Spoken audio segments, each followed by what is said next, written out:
I'm Marcia Hoff. I'm the CEO of the Lutheran Foundation, and over the last 18 to 24 months, our board of directors has gone through an intentional planning process. They wanted to be an investor rather than a foundation that just writes a check, and we want to have good data to back the things that we're investing in. So we started looking around our community, and we looked at where we saw gaps in services, and one that became pretty evident pretty soon was mental and behavioral health and wellness. So we wanted to get some good data. As I talked with people, the Mental Health Council wanted to do a study. Dr. McMahon wanted to do a study and had questions she wanted to ask. So I approached them all and said, would it be okay with you if the Lutheran Foundation engaged a consultant to do this study, and we try to capture all the information that you want as well as what we want? And they were willing to do that. So with that, I got names of consultants, and we ended with Dennis Banas, who's the president and CEO of Praxis. They're out of South Bend, and they have conducted this research for us. And I'm going to present Dennis to you now. Thank you. Here's the clicker. And there's the clicker. Oh, one other thing. If you could hold your questions to the end, we have plenty of time for that, but it'll just allow us to kind of get through the presentation a little bit more efficiently. Today, we'd like to talk to you a little bit about the mental and behavioral health needs assessment. And today, we're specifically looking at the findings. That is the research we did, the conclusions we drew, the analysis that we offered the Lutheran Foundation. Now, the needs assessment actually has two parts. There is the needs assessment proper, what we refer to as the part one. There is also a data and literature compendium, which is an 84-page document that looks at all the secondary data, okay? And those data were really, why we captured those data was in response to the Mental Health Council here in Allen County and Fort Wayne. It was every piece of data that they requested, and that was a lot. And then we'll have questions and answers at the end. Now, when we undertook this research, my colleagues and I began, unsurprisingly, with key informant interviews, focus groups, a lot of qualitative questions. And interestingly, the overall view of all the respondents, the key informants and the focus groups, the overall view of respondents about mental and behavioral health aligns with positive psychology. That is, they really did emphasize the ability, that they really did define mental and behavioral wellness as the ability of individuals to function in their environments and to build relatively content and productive lives. And it's this view that underlies really the analysis.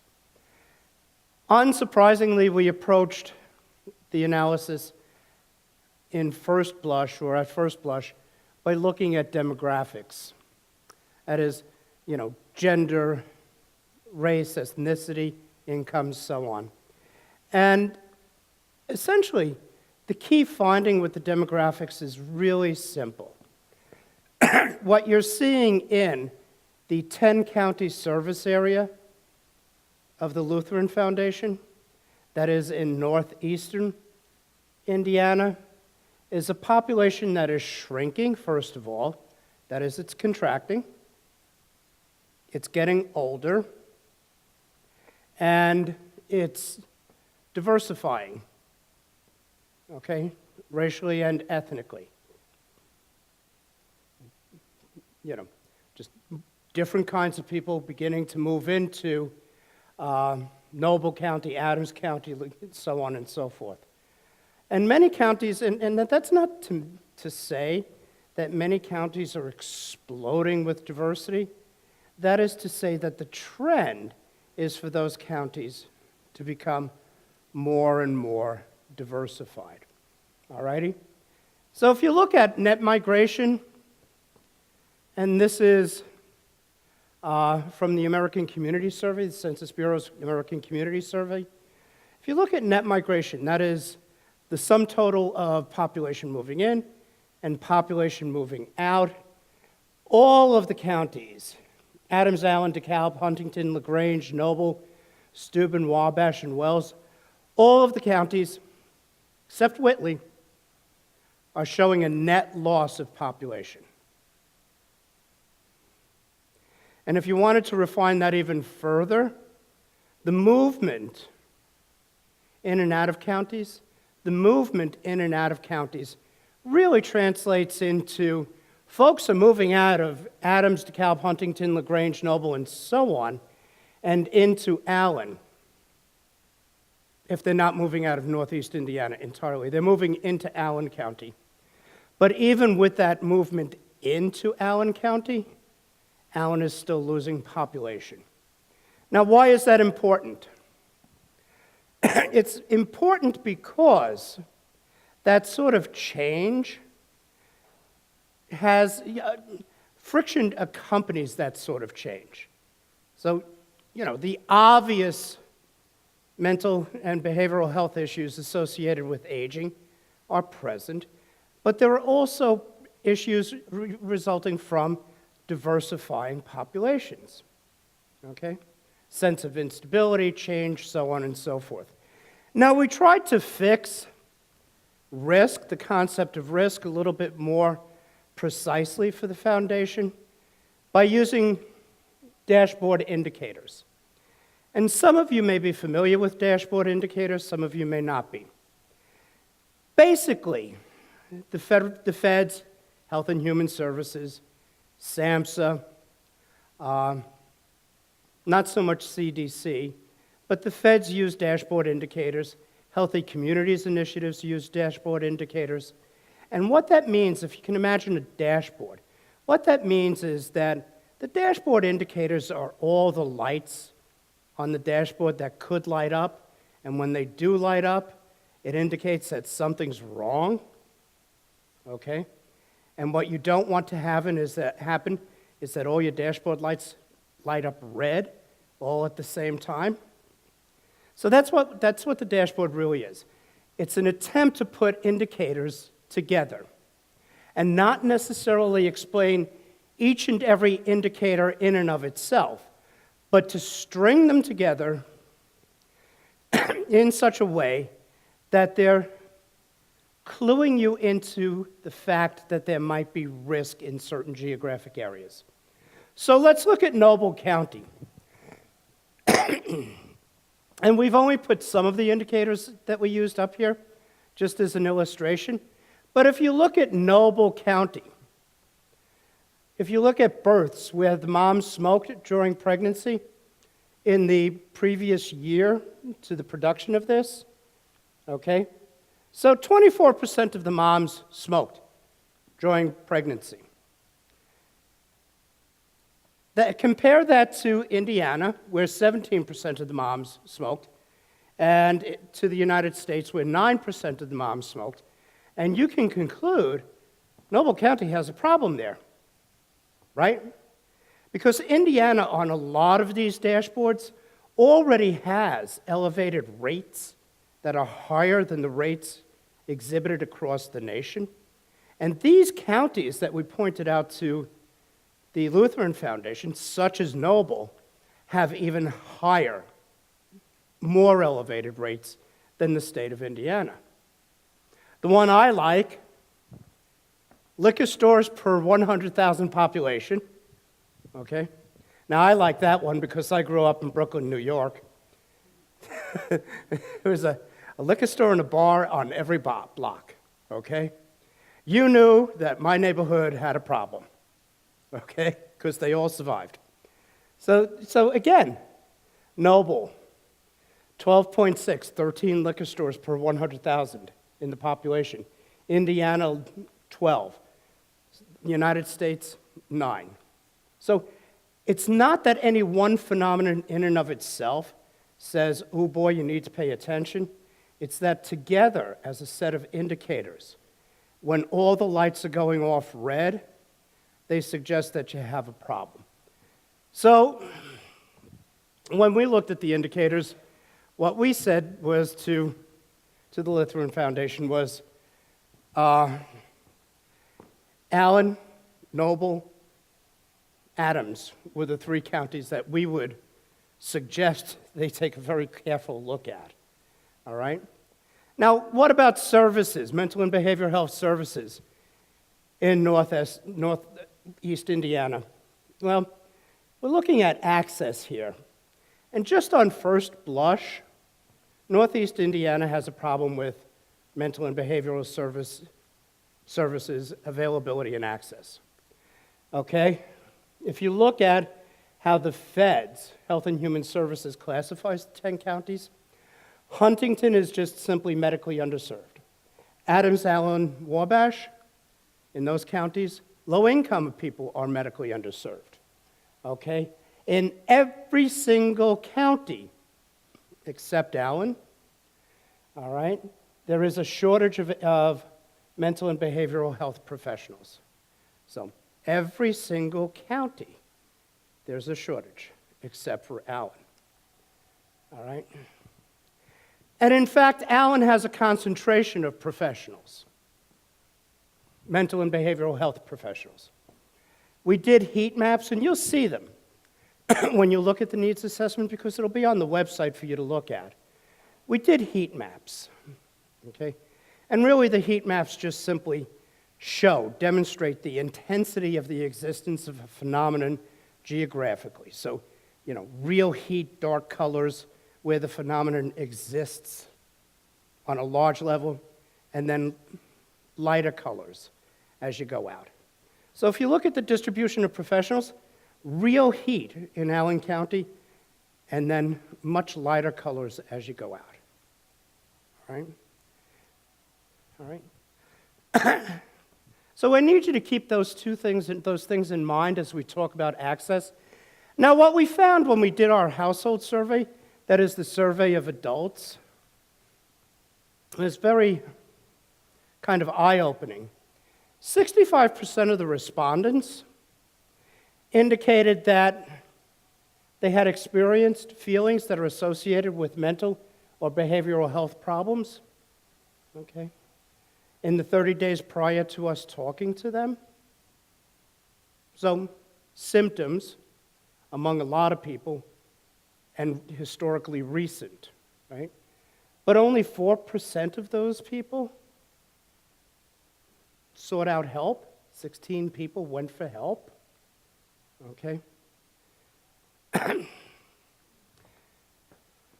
Now, we also found in the survey that people who want mental or behavioral health services for themselves, for other adults in their household, and their children, those 16 people, all right, at a statistically significant level, they don't know how to begin accessing those services. They don't know where to find the front door. Okay? Now, higher income people access mental and behavioral health services more easily and successfully on a statistically significant level than lower income people. Now, when we say statistically significant, I'm sure you all are familiar with that word, but with that concept. Let me remind you that what that means is that these data, the results of these data, cannot just be attributed to chance. They're real, all right? Now, people in non-urban areas perceive schools, again on a statistically significant level, as the front door to mental and behavioral health services. In other words, they see schools as the place to go for referrals, right? Now, schools themselves, and we surveyed schools and school personnel, 130 schools, 65 Lutheran schools, 65 other schools, mostly public. Schools themselves report really being ill-equipped to deal with mental and mental health issues. They have no problem dealing with learning disabilities, things like that. So counselors and teachers and principals can deal with kids who are ADHD, refer them out for appropriate assessments, and so on. But really, anything beyond that, they're kind of at a loss, right? So they all reported needing to address learning issues, and Lutheran schools really reported confronting a lot of highly malleable issues: achievement, development, learning disabilities, self-esteem, so on and so forth. The other schools reported a lot of anger issues, acting out issues, violence, fighting, so on. Okay? Now, the superintendents of schools, the public schools anyway, with whom we spoke, really live in fear of suicides in particular in their schools. Okay? And they recognize that because the kids who come to them aren't molded by them, you know, they're not cherry picking, they can't say, I like this kid, we'll take him or her. All right? Because the kids who come to them really come to them as unknown beings, all right? They have no control over what may arise on any given day, right? They can try to be proactive and so on and so forth, but they really do realize that their ability to control the kids and the environments is fairly limited, and they live in fear of a kid trying to, you know, end his or her life. And the reason they live in fear of that is because when a kid in a school corporation commits suicide, their fear is that it really will mushroom into a cluster, okay? And be totally out of control. So those are some of the access issues, just, you know, access. Let's talk about some of the barriers to access. Stigma was a big theme with the key informant interviews, the mental and behavioral health professionals we spoke to, although they had a very refined sense of stigma, but especially with the focus groups, the people in the focus groups. And what the folks in the focus groups reminded us of is that stigma is not just simply how people perceive an individual or a family seeking mental or behavioral health services. It's not just the labels that will be affixed to that person or to that family, right? It really is internalized, okay? So that the person or the family seeking such services often feels shame, and that's the other side of stigma, all right? And they feel shame because they perceive their need for services, their need for help, as personal failure. Okay? A lack of fortitude, an inability to deal with my own problems or to get up and dust myself off and get on with it, right? All right? So, stigma was a real big problem for folks. I'm going to skip to cost. Cost of services, again, emerged not just in the focus groups but in the survey as a barrier to access. Now,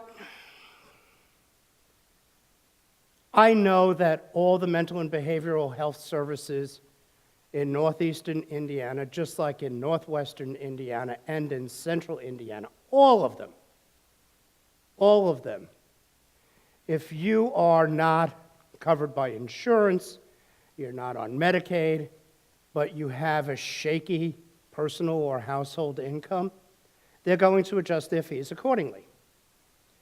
So we asked that question, you know, and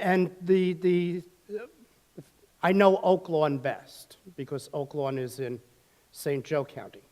Oaklawn's fees will go down to $5 an hour, or $5 a week, $5 a visit. And I asked that question, as did my colleagues in the focus groups. I got a response from a woman who sort of pointedly reminded me that if you're that poor to begin with,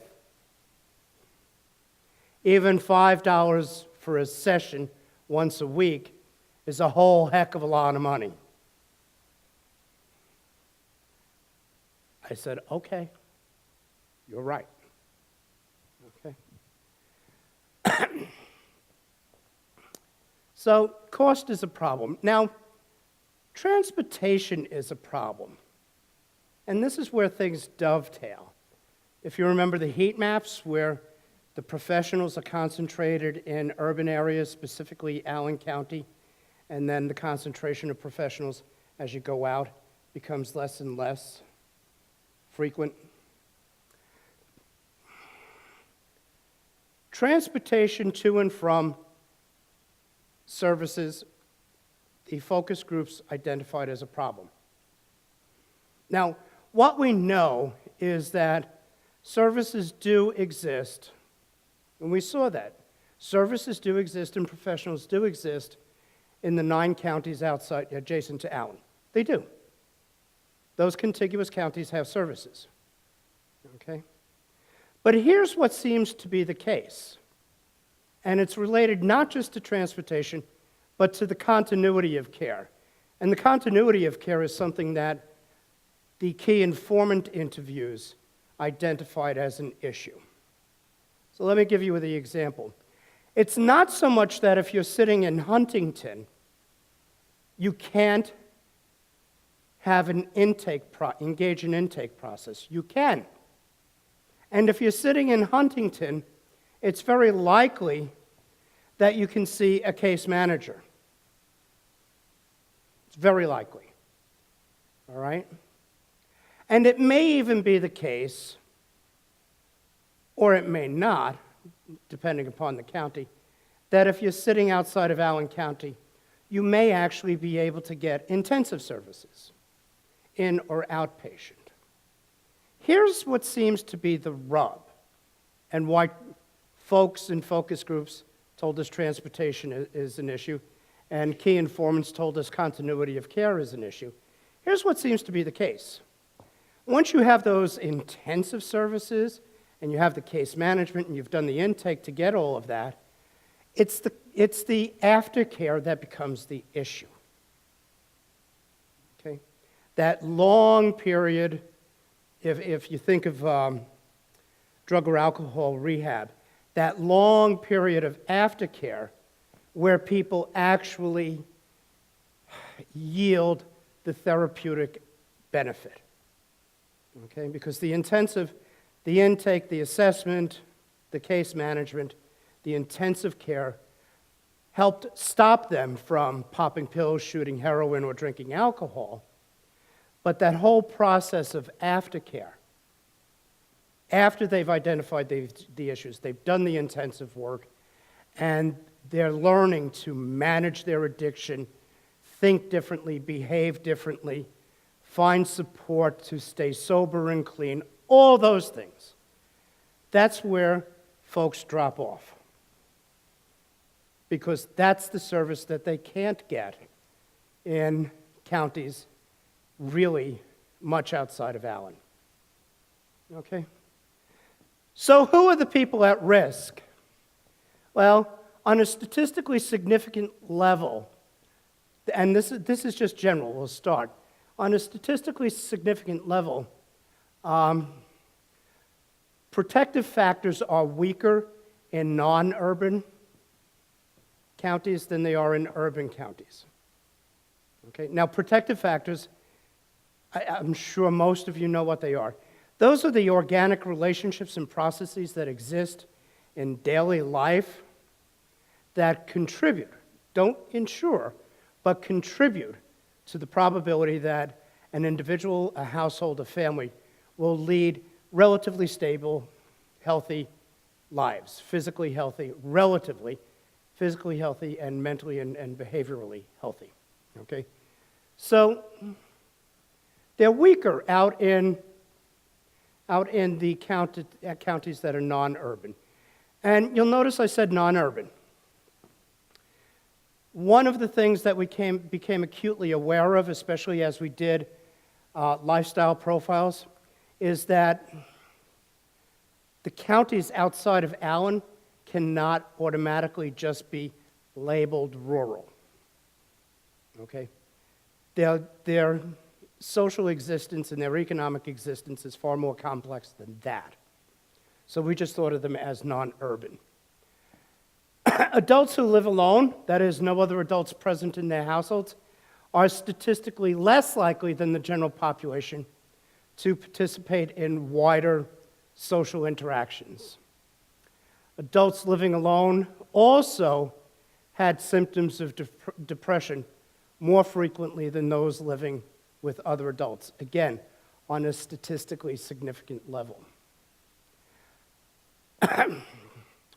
On a statistically significant level, people who report symptoms of anxiety, that is in the 30 days prior to us interviewing them, were younger than those who did not report symptoms. Men were more, and again, on a statistically significant level, men were more risk tolerant than women on all measures of alcohol, tobacco, and other drug use, including prescription use and including the mixing of over-the-counter prescription and narcotic and alcohol, substances. So the men out there are fine. It's really fine for them to pop a Sudafed, have 3 to 5 drinks a night,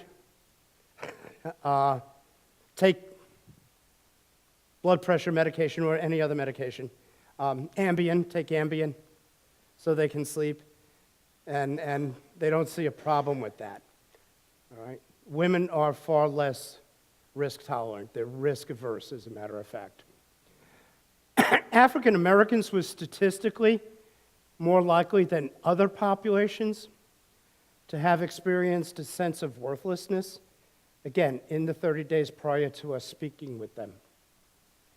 Now, youth are a special case. Youth in Indiana are just a high-risk population, period, end of sentence. They are, in part because they live in Indiana. Again, those elevated rates of risk. So here's, and the risk, and we're looking now at the youth risk survey that's done in the schools. The risk for the kids in the state of Indiana really would not be any different than the risk, that should not be different from the risk in your counties, the 10 counties, okay? And why is that? Well, the why is because the Youth Risk Assessment Survey aspires to actually capture not a sample of the universe that it's studying, that is, kids in school. It actually aspires to capture the whole universe. So in capturing the whole, or trying to capture the whole universe, it oversamples kids. So if it's true in Indiana, it's true for a specific county also, for the most part. So youth in Indiana are statistically more likely than those in the United States to bully others on school property. Why is that important? Well, it's important because they're being bullied and they're bullying on school property. We sort of think that bullying has migrated to the internet and to Facebook and other such social media, okay? And that has happened, but it hasn't stopped bullying in the schools, okay? Kids in Indiana are, again, statistically more likely than kids in the United States in general to attempt suicide 1 or more times in a 12-month period. Attempt suicide and the attempts in suicide result in an injury, poisoning or overdose, that had to be treated medically. Okay? They are statistically more likely than those in the rest of the United States to ever smoke a cigarette, and to smoke a cigarette at least once within the 30 days prior to their survey, and to have sexual intercourse in the 3 months prior to the survey, and to take diet pills, powders, and liquids to lose weight or to keep from gaining weight. Okay?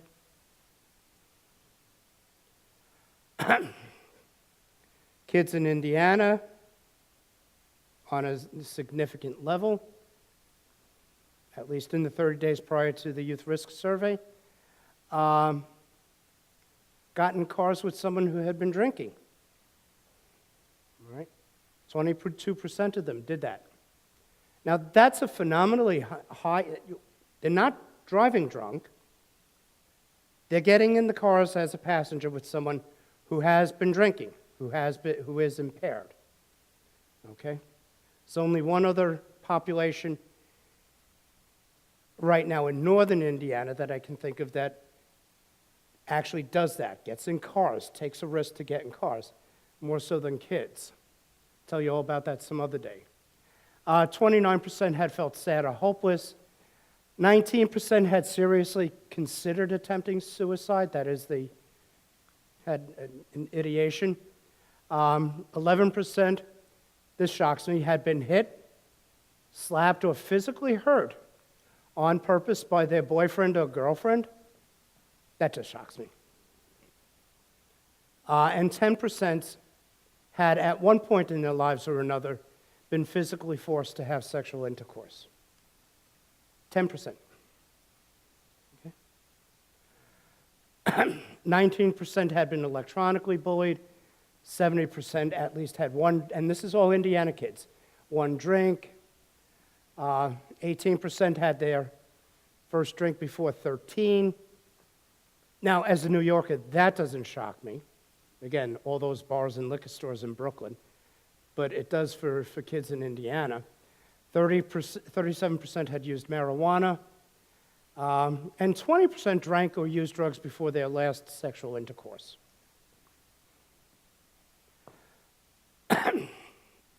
Now, continuing with the idea of risk, okay? Those living outside of Allen County were statistically more likely, now these are adults, statistically more likely than those living in Allen County to disagree that there are good recreational programs in their county.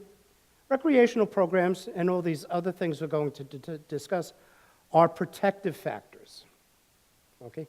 Getting people out of the house, getting them engaged socially, getting them out with their families and their friends, that's, a protective factor.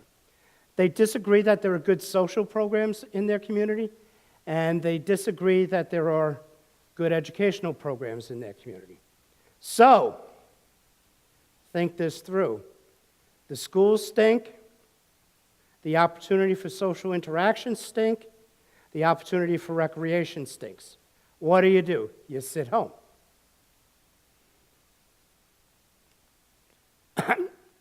Now, those living outside of Allen County were statistically more likely than those living in Allen County to agree that city services are a joke in their community, to disagree that most of the people who live in their respective communities are strongly anti-drug. That is, they see a high tolerance of drugs in their communities, and to agree that religion is strong in their community. Now, this perception that religion is strong in the community doesn't mean that they participate in religion. Because what we know from the census of religious affiliations that's done every 10 years with the whole U.S. Census, what we know is that roughly 51% of the people in the United States are unaffiliated. Now, that doesn't mean they're atheists, doesn't even mean they're agnostics. They just don't have a religion with which they affiliate or in which they participate. And that holds true in northeastern Indiana, okay, to the button. 51% of the people we surveyed and that responded to the census really don't have an affiliation, okay? With the exception of folks living in Adams and LaGrange counties. LaGrange, think of LaGrange, okay? Amish, Mennonite, high level of affiliation, all right? Now, the folks who were the least likely to attend religious services in the 30 days prior to us surveying them were older people. Again, we've already said older people have risk here. Are people who do not live with other adults. Those people who live alone, no other adults present, are emerging as a high-risk group and had lower incomes than those who did attend religious services. Now, lower-income people were also less likely to attend any faith-based group or meeting that was not a service. Okay? So, no Bible study groups, no missions, no participation in missions. Okay, you got it? Okay, so some of the conclusions that we drew and the discussions we had with the Lutheran Foundation. Fundamentally, what we said to the Lutheran Foundation is this. There are some things that you cannot even begin to address by yourselves. It's that simple. You just can't. You don't have enough money, you don't have enough staff, and you need to move entire communities. And in order to do that, you need to build collaborations. Okay, you can't go it alone on, well, actually, what we said is you can't go it alone on some issues, and you shouldn't go it alone on any of these issues. You should build collaborations. So stigma and self-perception, and you know, the whole idea that I'm to blame for my own problems. I'm shamed by seeing a psychiatrist or psychologist, or even a case manager. There's shame in that, all right? That whole problem requires a really focused, vibrant, strong collaboration to start addressing. Okay, and it needs to be addressed top down and bottom up. Okay? Now, one of the things we didn't talk about, and this falls in the policy arena, we talked a little bit about schools and the limits that they have in terms of dealing with kids and families that have really, urgent and immediate mental and behavioral health needs. Those schools don't know what to do with them, even if the kids and the families see the schools as the door, okay, the entryway. One of the things we didn't talk about was the criminalization of mental and behavioral health issues. We got an earful from the sheriffs, just an earful. They are not happy campers, okay? They're just not. And they're not happy campers because what they see is that they have now become the mental health residential facilities of the 21st century. The inpatient facilities for people with mental and behavioral health issues. Now, you can laugh at that. They don't, okay?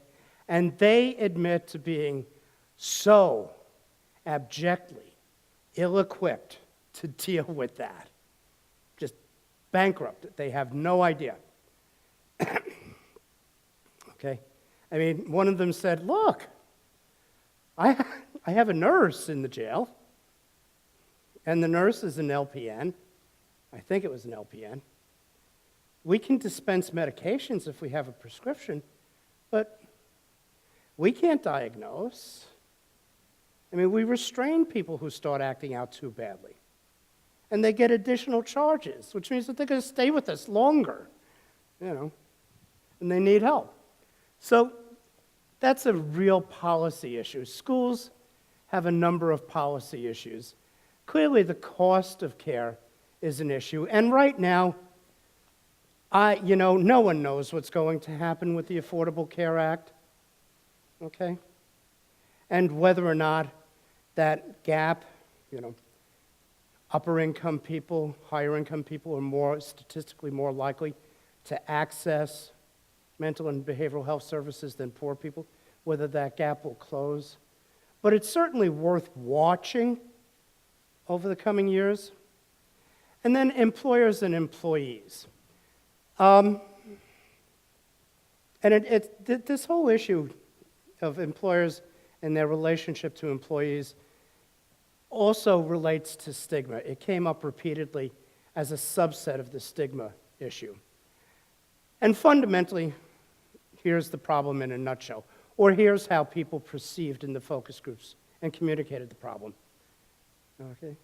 Can you imagine me going to my supervisor and being asked for a change in my schedule so I can go see a psychologist, a clinical social worker, a psychiatrist, or I can get my kid to see one of those people? Can you imagine me doing that? And of course I could, but I still had to ask, well, what would you see as the problems? Well, the problems are kind of evident. All right, even if you have a sympathetic supervisor, the corporation is the corporation and it has a product. It has a production schedule.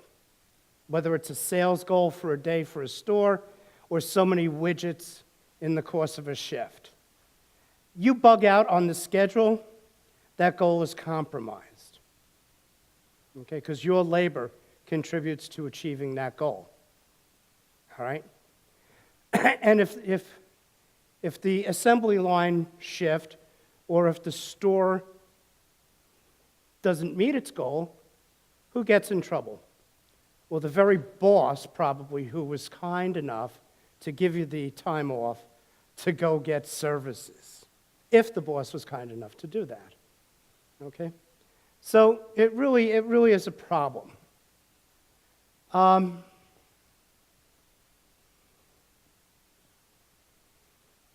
Again, there are things you just really are going to need to deal with creatively when you look at these.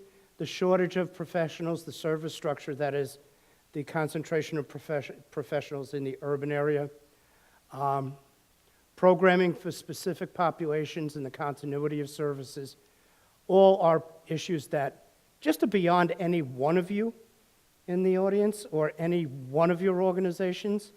It really requires some creative thinking in a collaborative mode. So that's if there's a takeaway here, the takeaway is this. These issues are really hard, and many of the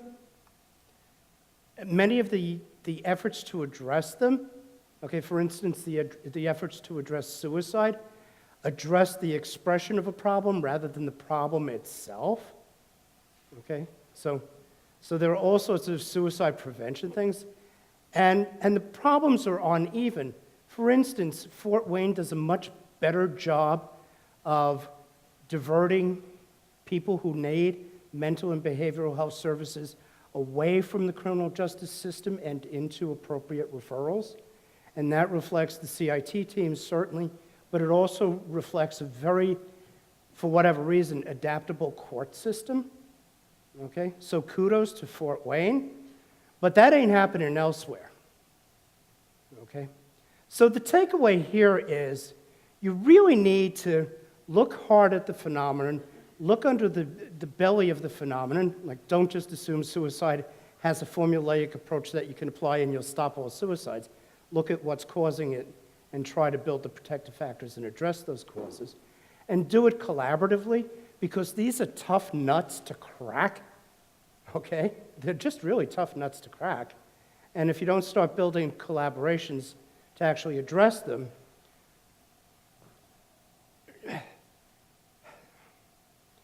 you'll keep banging your head against the wall and feeling demoralized.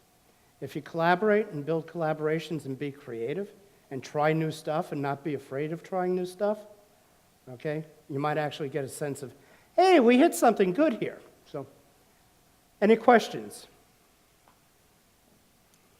Anybody? Okay, hang on 1 minute.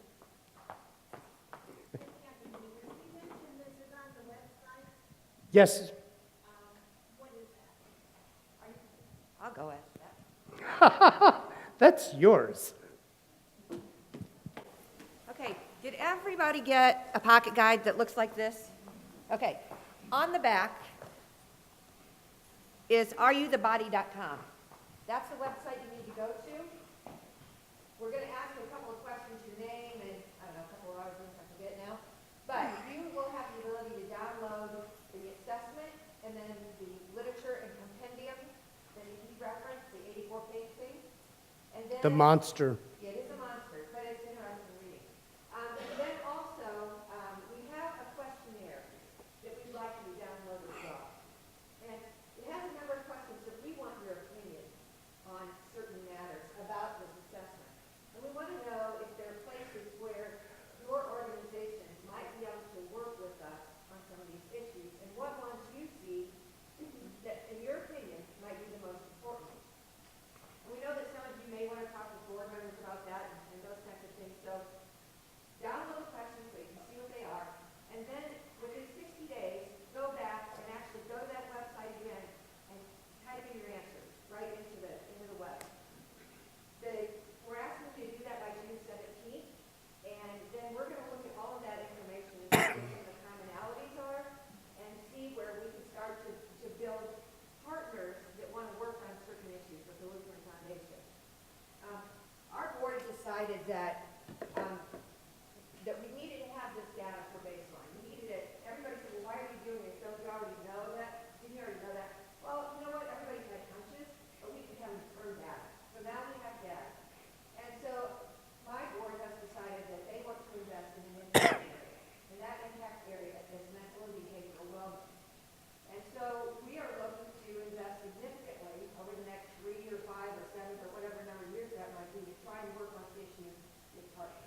And that's what we want your help. And let me add, I'm not stealing your thunder, I hope. Let me add that what we recommended, what the board is inclined to do, and I certainly know what Marcia desires to do, is to build those collaborations and partnerships in such a way that, at least for the Lutheran Foundation remains Christ-centered, but the partnerships are data-driven, that they depart from data, and that as they move forward, they show outcomes and impact. And those are two different things. They're related, but they're two different things. I'll add one more thing.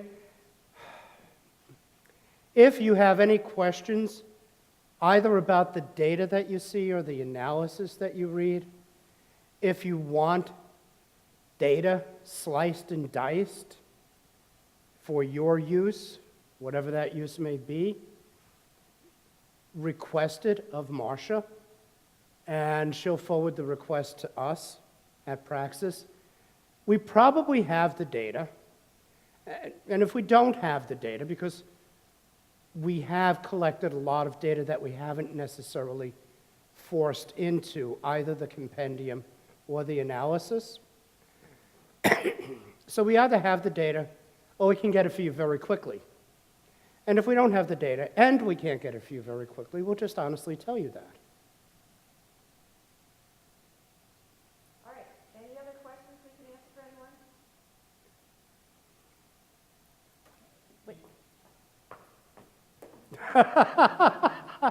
There's a reason to my madness. This is like a late night talk show. Yeah, I'm not Jimmy Kimmel, though, but I was just wondering, I mean, you have a lot of data, and, you know, I'm a banker, so I always know that there's limited resources as far as money goes, with the data that you have you been able to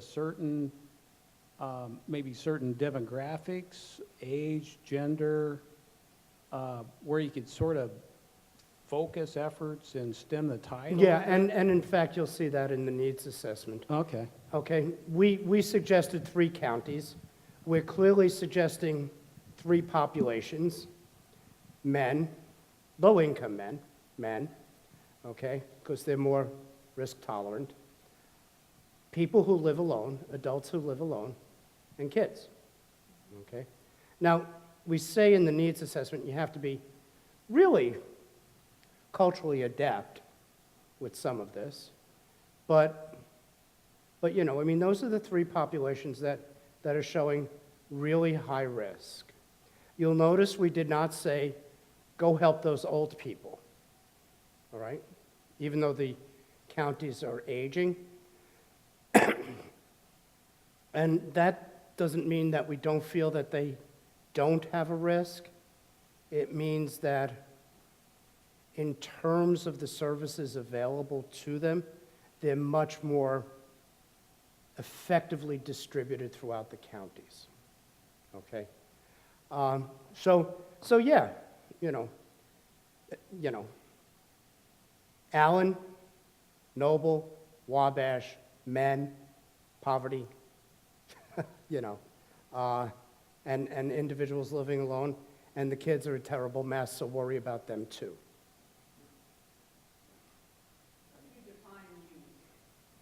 For our purposes, okay, we're talking about school-age children.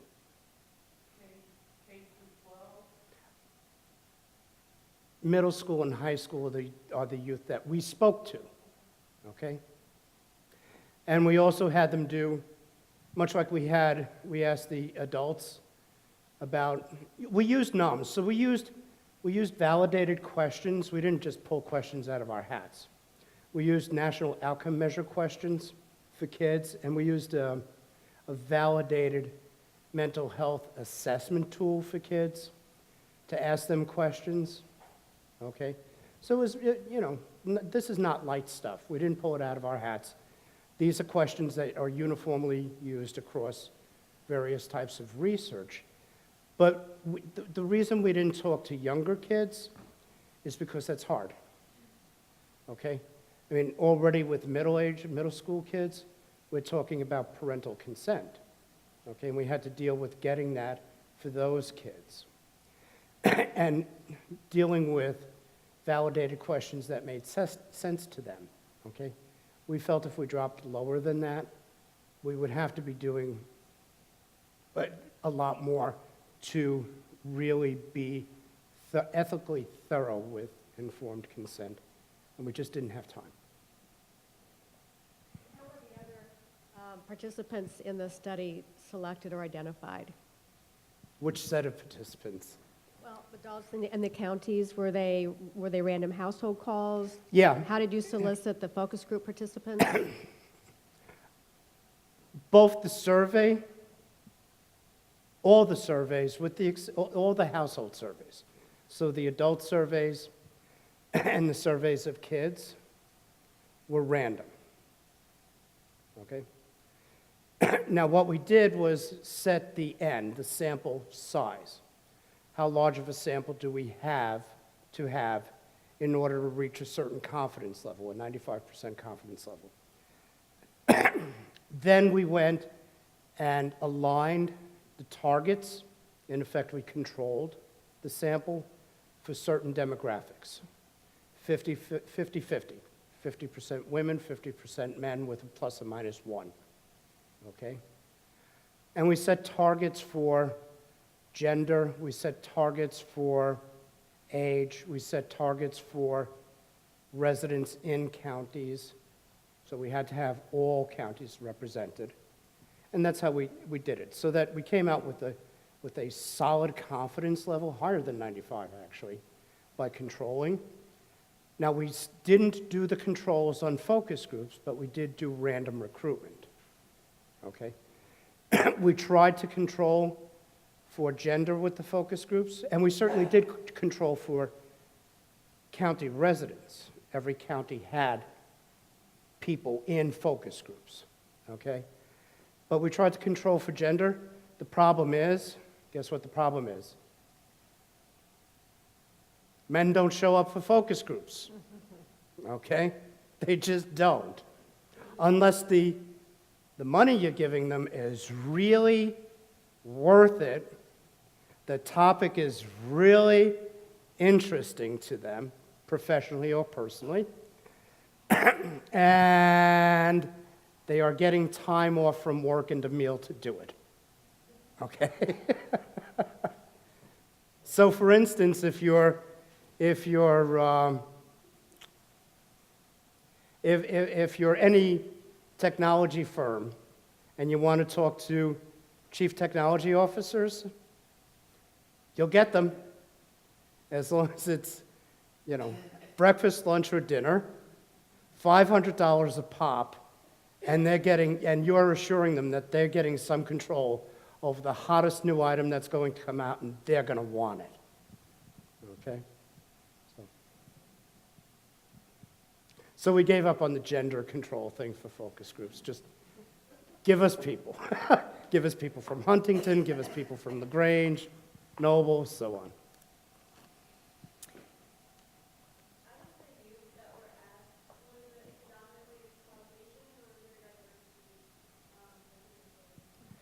We set, again, quotas for race and ethnicity, okay? So this is how it went. We didn't ask kids about their race or ethnicity. We didn't, for a whole variety of reasons. We called the parents, did a screener with the parents on income, race, ethnicity, things like that, asked about the presence of school-age children, middle school or high school, and then acquired permission to do the interview with that child, okay? The great leap that we made was that the parents' self-identification of race or ethnicity belonged to the child also. But we didn't ask the child. Okay, it's really hard to get kids on the phone, and it's even harder still to keep them on the phone. Okay, so we tried to minimize, and it's really hard still when parents are hovering and listening, trying to get a sense of whether this is legit or not, okay? Which is, I'm a parent, I understand, okay? So we just tried to screen the parents, talk to the kids. The answer is, I couldn't prove it to you hard and fast with the kids' answers themselves, but yes, the same level of diversity that you see in the household survey is in the kids' survey. And again, that was the methodological compromise that we made, because we had to talk to those parents and get permission. All right. Well, we, again, thank you for coming this afternoon. Remember, oh, we have a question? Okay, wait. Wait. I have an answer. My name is Rick Robles, formerly in police department. And is there a strategic response in building collaborations for Allen County through the Lutheran Foundation? And what is that? No, we're going to gather this information from these questionnaires, find out where the interests are with the organizations, and we would like to head that process up and gather those people together. Okay, thanks. Welcome. And again, the counties we suggested, and no one has to buy this, were Allen, Adams, and Wabash. Allen, Noble.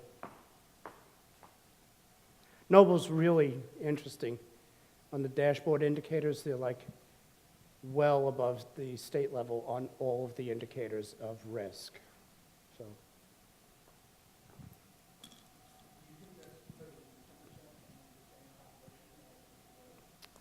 You know, you're asking a question that I sort of addressed this morning. If you're asking me, is that causing that? I will tell you no. If you're asking me, is that a contributor to that, I would answer yes. The question was, these elevated indicators of risk that Noble County just seems to be collecting. If you imagine the dashboard, all the lights are going off at once and they're all red. You're in trouble, okay? The question was, is that because of the 10%, the 10% of the population that's Hispanic? Is that causing that? And the answer to that is no. Is it contributing to that? Yes. And it's contributing to certain things, stressors in that community, okay? And what I tried explaining this morning to the group that was here in the AM, we did some research in Noble County over a 5-year period that looked at, among other things, precisely that issue. How does the Hispanic population in Noble County perceive the white population? How does the white population perceive the Spanish population? What's going on here?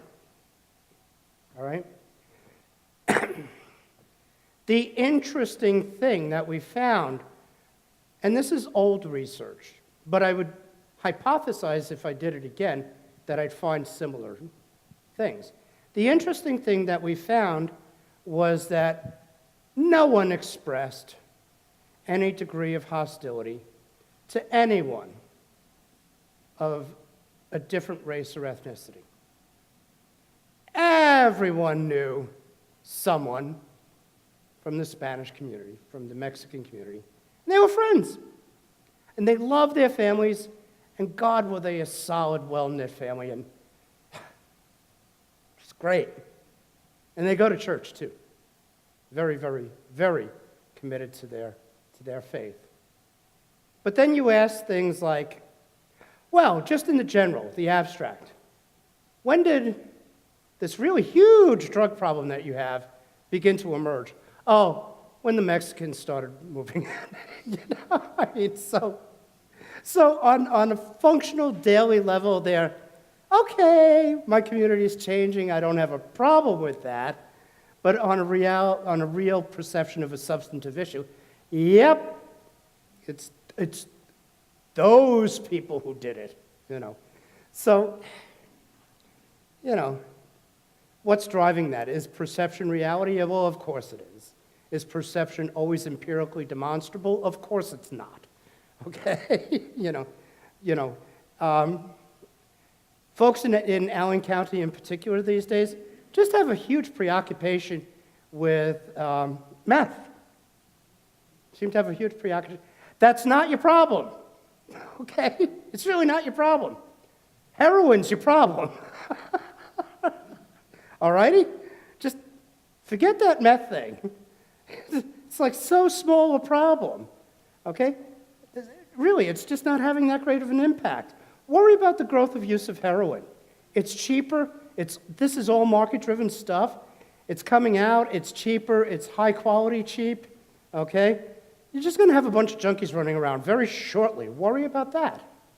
That's the reality here, okay? So is perception reality? Sure is.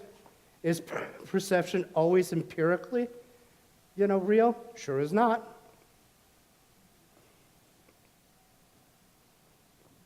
Last call. All right, thanks again. Happy Easter. Thank you.